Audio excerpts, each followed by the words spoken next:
Magandang umaga sa inyong lahat. Malugod na pagtanggap sa St. Joseph Parish, Gagalangin sa ika-6 ng umagang banal na misa na may liturhiya ngayong Miyerkules, ika-11 na linggo sa karaniwang panahon.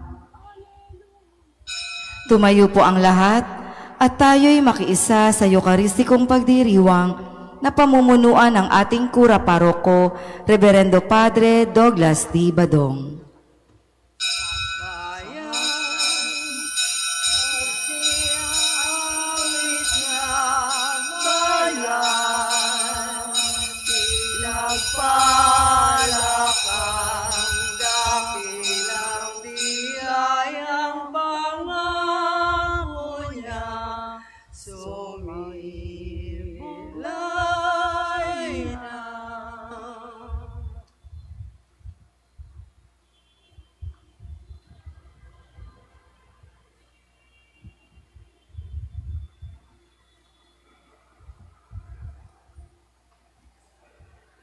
Sa ngalan ng Ama at ng Anak at ng Espiritu Santo, Amen. ang pagpapala na ating Panginoong Heso Kristo, ang pag-ibig ng Diyos Ama, at ang makikipagkaisa ng Espiritu Santo naway sumainyong lahat. At sumaiyo rin. Mga kapatid, aminin natin ang ating mga kasalanan upang tayo'y maging marapat gumanap sa banal na pagdiriwang. Inaamin ko sa makapangyarihang Diyos at sa inyo mga kapatid na lubha akong nagkasala sa isip, sa salita at sa gawa at sa aking pagkukulang. Kaya isinasamo ko sa mahal na Birheng Maria, sa lahat ng mga anghel at mga banal, at sa inyo mga kapatid na ako'y panalangin sa Panginoong ating Diyos. Kaawaan tayo ng makapangyarihang Diyos, patawarin tayo sa ating mga kasalanan at patnubayan tayo sa buhay na walang hanggan. Amen. Panginoon, kaawaan mo kami. Panginoon, kaawaan mo kami. Kristo, kaawaan mo kami. Kristo, kaawaan mo kami. Panginoon, kaawaan mo kami. Panginoon, kaawaan mo kami. Manalangin tayo. Ama naming makapangyarihan, lakas ka ng mga walang inaasahan kundi ikaw. Ang pagluhog namin ay iyong pagbigyan, sapagkat kami mga tao lamang na pawang mahihina kapag iyong iniwanan. Kaya naman kami lagi mong tulungan upang sa pagtupad ng iyong mga kautusan, ikaw ay aming mabigyang kasiyahan sa aming iniisip at ginagawa araw-araw. Sa pamamagitan ni Jesucristo, kasama ng Espiritu Santo, magpasawalang hanggan. Amen.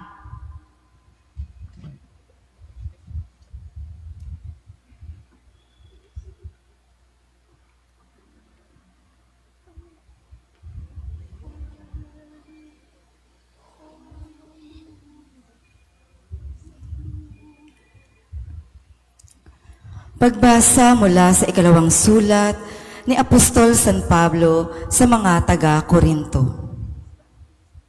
Mga kapatid, tandaan ninyo ito, ang naghahasik ng kakaunti ay mag-aani ng kakaunti, at ang naghahasik naman ng marami ay mag-aani ng marami. Ang bawat isa'y dapat magbigay ayon sa sariling pasya, maluwag sa loob at di napipilitan lamang, sapagkat ang ibig ng Diyos ay kusang pagkakaloob. Magagawa ng Diyos na pasaganain kayo sa lahat ng bagay, higit pa sa inyong pangangailangan, upang may magamit kayo sa pagkakawang gawa, gaya nga ng sinasabi ng kasulatan. Siya'y namudmod sa mga duka, walang hanggan ang kanyang kabutihan.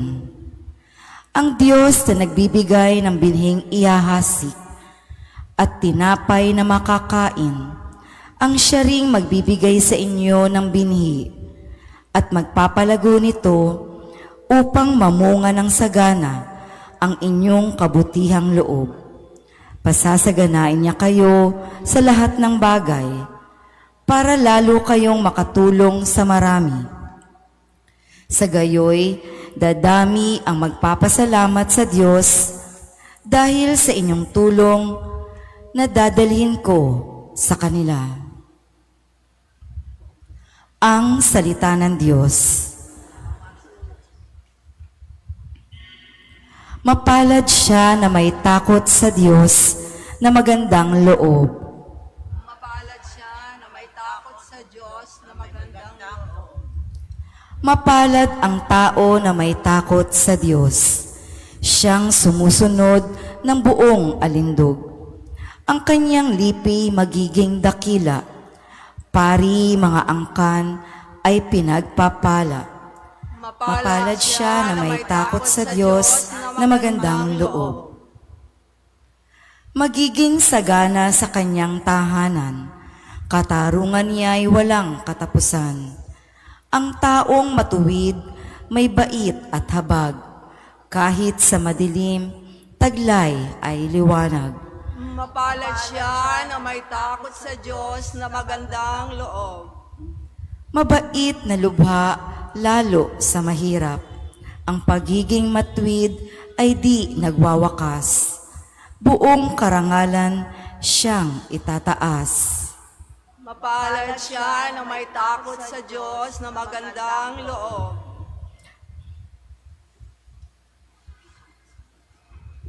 Alleluia, Alleluia, Alleluia.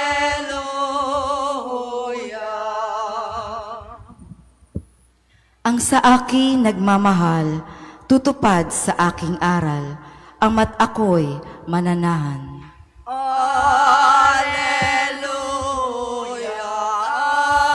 Alleluia, Alleluia. Sumainyo ang Panginoon. At sumayo rin. Ang mabuting balita ng Panginoon ayon kay San Mateo. Papuri sa iyo, Panginoon. Noong panahong iyon, sinabi ni Jesus sa kanyang mga alagad, "Pag-ingatan ninyo na huwag maging pakitang tao lamang ang paggawa ng mabuti. Kapag ganyan ang ginawa ninyo, wala kayong matatamong gantimpala buhat sa inyong amang nasa langit. Kaya nga, kapag naglilimos ka, huwag mo nang ipagmakaingay ito, katulad ng ginagawa ng mga mapagpaimbabaw doon sa sinagoga at sa mga lansangan. Ginagawa nila ito upang purihin sila ng mga tao. Sinasabi ko sa inyo, tinanggap na nila ang kanilang gantimpala.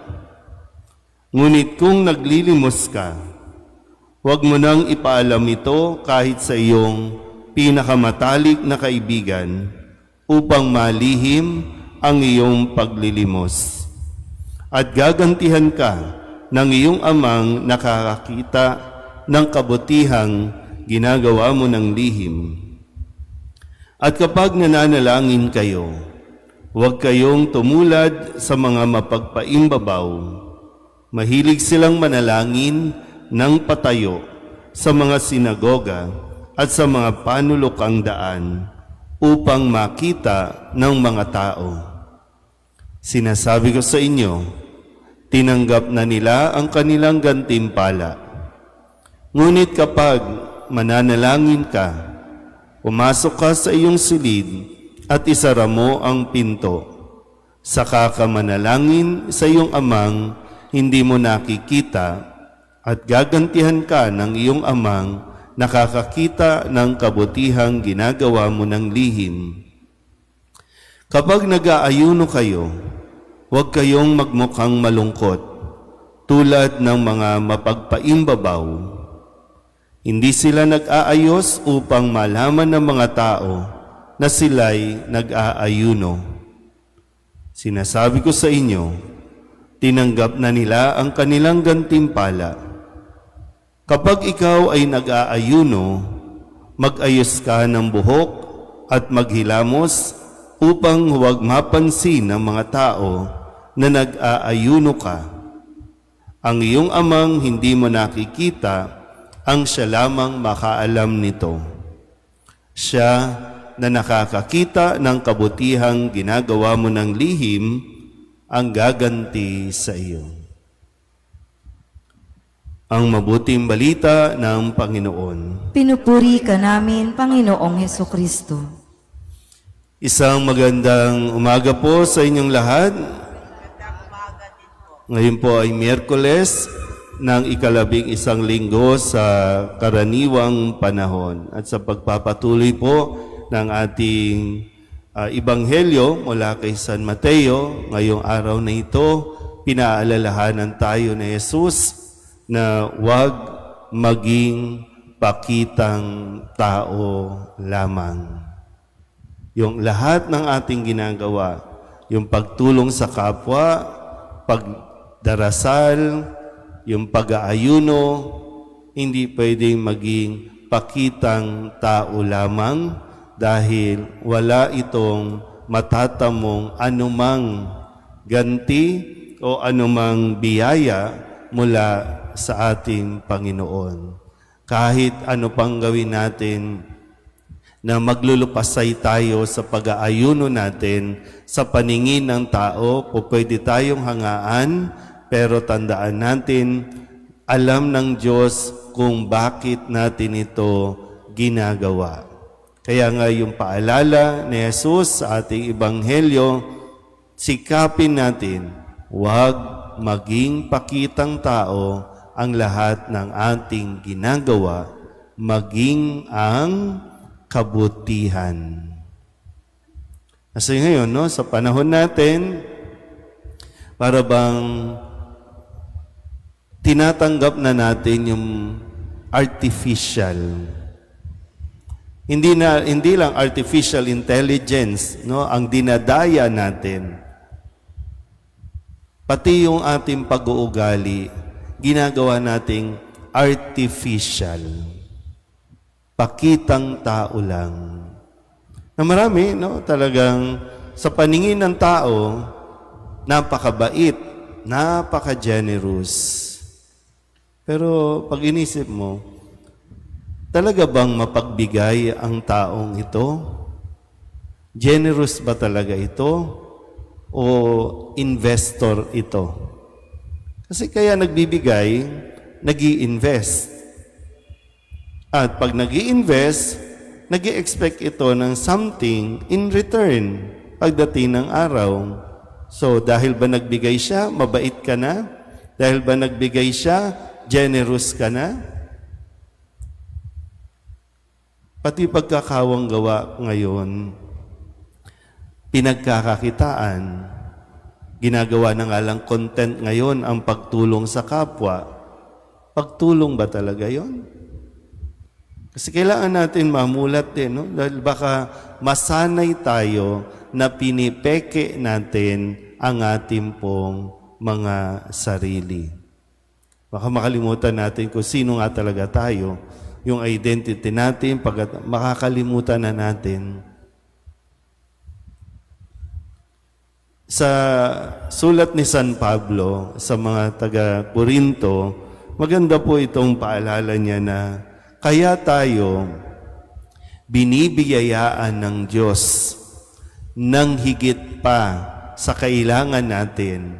Hindi para lang sa sarili natin, kundi ang sabi, para may magamit kayo sa pagkakawang gawa. Hindi naging madamot ang Diyos sa atin, inaasahan sa atin na hindi rin tayo magiging madamot. Naging totoo ang Diyos sa pagbibigay sa atin ng biyaya, kaya inaasahan din na maging totoo din tayo sa pagbabahagi ng ating mga natatanggap na biyaya. Huwag maging artificial lang. Huwag maging pakitang tao lamang ang ating pong gagawing pagtulong. Pero siyempre, no, baka gagamitin na naman natin sa wrong context, no, yung iba sasamantalahin o sinabi dito magbigay ka. No, lagi pong ilagay natin sa tamang konteksto ang paghingi at pagbibigay ng tulong. Amen?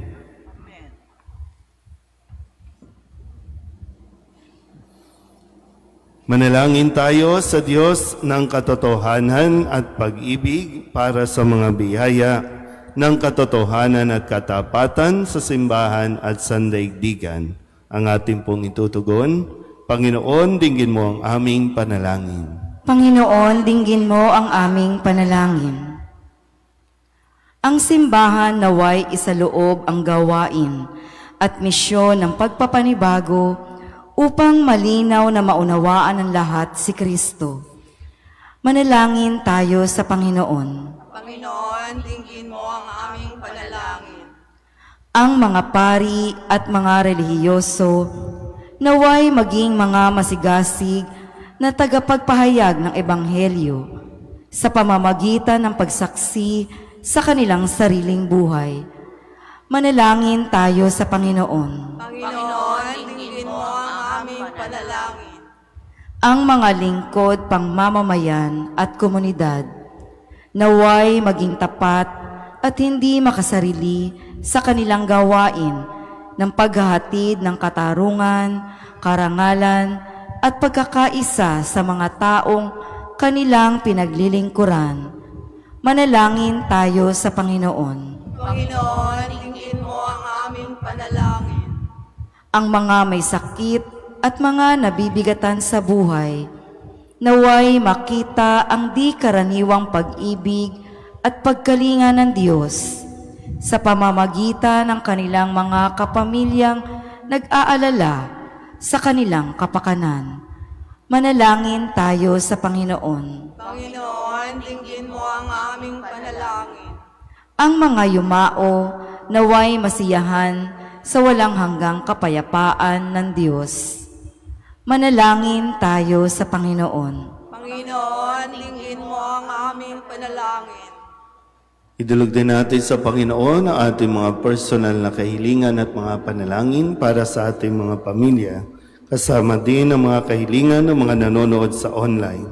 Lahat ng mga misang pasasalamat, special na intensyon, agarang paggaling ng mga may sakit, at ang lahat ng mga kaluluwa na iniling na ipagdasal sa misang ito.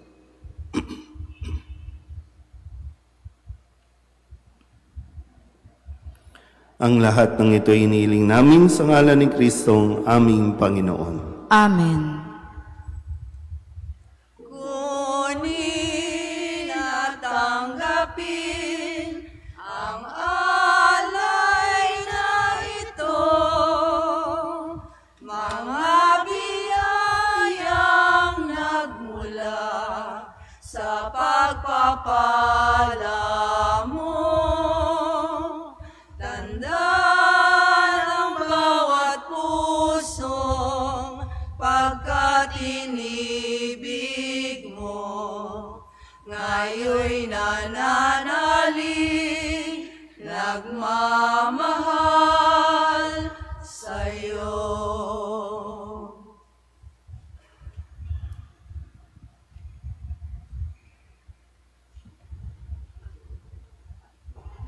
Magsitayo na po ang lahat. Manalangin kayo mga kapatid upang paghahain natin ay kalugdan ng Diyos amang makapangyarihan. Tanggapin nawa ng Panginoon itong paghahain sa iyong mga kamay, sa kapurihan niya at karangalan sa ating kapakinabangan at sa buong sambayanan niyang banal. Ama naming lamika, kami ginawa mong may angking katauhan na dapat pakanin at pangalagaan at iyong dinudulutan ng banal na pakikinabang.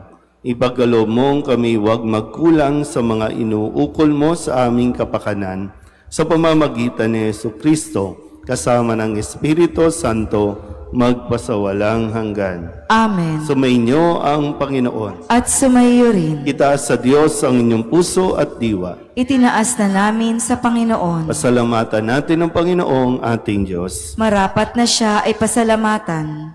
Ama naming makapangyarihan, tunay ngang marapat na ikaw ay aming pasalamatan. Sa iyong paglingap at kagandahang loob, ang tao'y nilikha mo at pinangangasiwa sa sansinukob. Sa hangad mong siya'y iwastong lubos, siya'y pinagdusa mo sa kanyang pagtalikod. Sa iyong paggiliw, iyong pinahintulot na makabalik siya sa pamamagitan ni Kristo Jesus. Kaya kaysa ng mga anghel na nagsisiawit ng papuri sa iyo, na walang humpay sa kalangitan, kami nagbubunyi sa iyong kadakilaan. Santo, Santo, Santo, Panginoon Diyos ng mga hukbo, napupuno ang langit at lupa ng kadakilaan mo, o sana sa kaitaasan. Pinagpala ang naparirito sa ngalan ng Panginoon, o sana sa kaitaasan. Ama naming banal, ikaw ang bukal ng tanang kabanalan. Kaya't sa pamamagitan ng iyong Espiritu, gawin mong banal ang kaloob na ito upang para sa aming maging katawan at dugo ng aming Panginoong Hesu Kristo. Bago niya pinagtiis ang kusang loob na maging handog, inawakan niya ang tinapay, inasalamatan kaniya, hinaghati-hati niya iyon, iniabot sa kanyang mga alagad at sinabi, "Tanggapin ninyong lahat ito at kanin, ito ang aking katawan na ihahandog para sa inyo."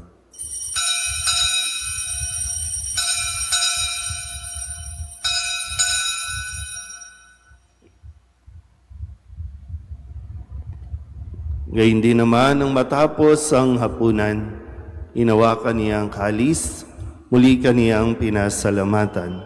Iniabot niya ang kalis sa kanyang mga alagad at sinabi, "Tanggapin ninyong lahat ito at inumin. Ito ang kalis ng aking dugo, ng bago at walang hanggan tipan. Ang aking dugo na ibubuhos para sa inyo at para sa lahat sa ikapagpapatawad ng mga kasalanan. Gawin ninyo ito sa pag-alaala sa akin."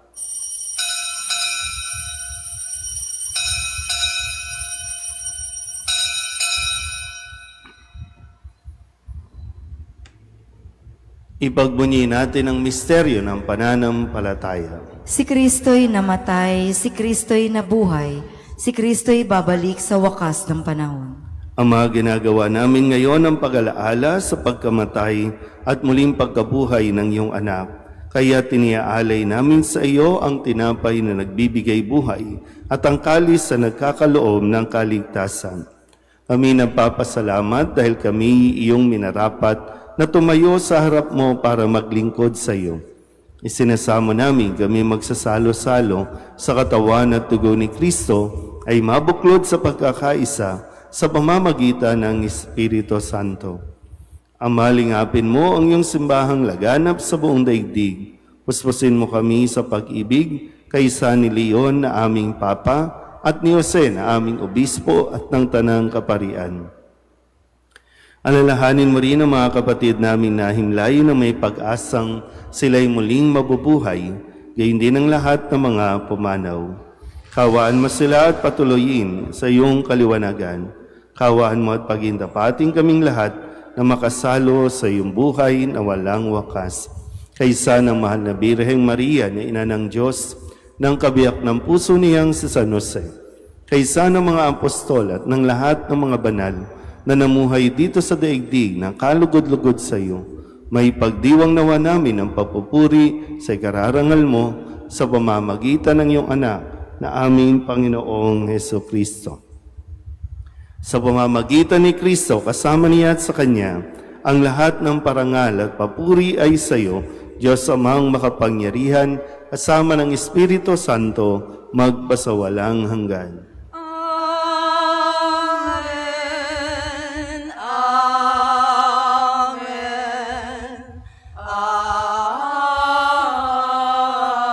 Amen. Sa tagubilin ng manakagagaling na utos at turo ni Jesus sa Panginoon natin at Diyos, ipahayag natin ang lakas loob. Ama namin, sumasalangit ka, sambahin ang ngalan mo. Mapasa amin ang kaharian mo, sundin ang loob mo, dito sa lupa para ng sa langit. Bigyan mo kami ngayon ng aming kakanin sa araw-araw, at patawarin mo kami sa aming mga sala, para ng pagpapatawad namin sa nagkakasala sa amin. At huwag mo kaming ipahintulot sa tukso, at iadya mo kami sa lahat ng masama. Hinihiling namin kami iadya sa lahat ng masama, pagkalooban ng kapayapaan araw-araw, iligtas sa kasalanan at ilayo sa lahat ng kapahamakan, samantalang aming pinananabikan ang dakilang araw ng pagpapahayag ng tagapagligtas naming si Jesucristo. Sapagkat iyo ang kaharian at ang kapangyarihan at ang kapurihan, magpakailanman. Amen. Panginoong Jesucristo, sinabi mo sa iyong mga apostol, kapayapaan ang iniiwan ko sa inyo, ang aking kapayapaan ang binibigay ko sa inyo. Tunghayan mo ang aming pananampalataya at huwag ang aming mga pagkakasala. Pagkalooban mo kami ng kapayapaan at pagkakaisa ayon sa iyong kalooban, kasama ng Espiritu Santo, magpasawalang hanggan. Amen. Ang kapayapaan ng Panginoon ay laging sumainyo. At sumaiyo rin. Magbigayan po tayo ng kapayapaan sa isa't isa.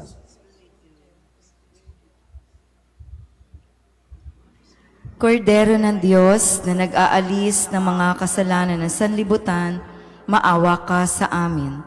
Kordero ng Diyos na nag-aalis ng mga kasalanan ng sanlibutan, maawa ka sa amin. Kordero ng Diyos na nag-aalis ng mga kasalanan ng sanlibutan, ipagkaloob mo sa amin ang kapayapaan.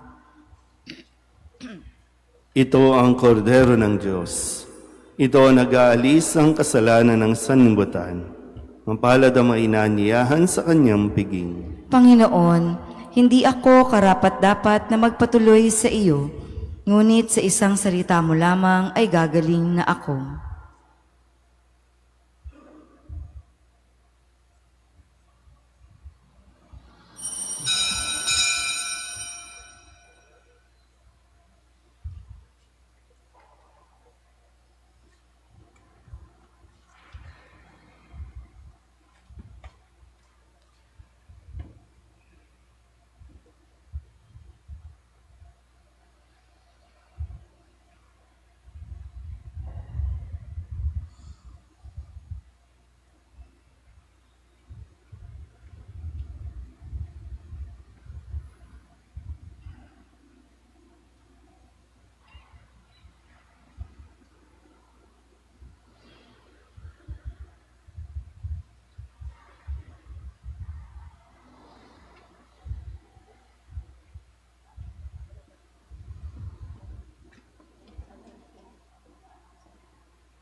Magsitayo na po ang lahat.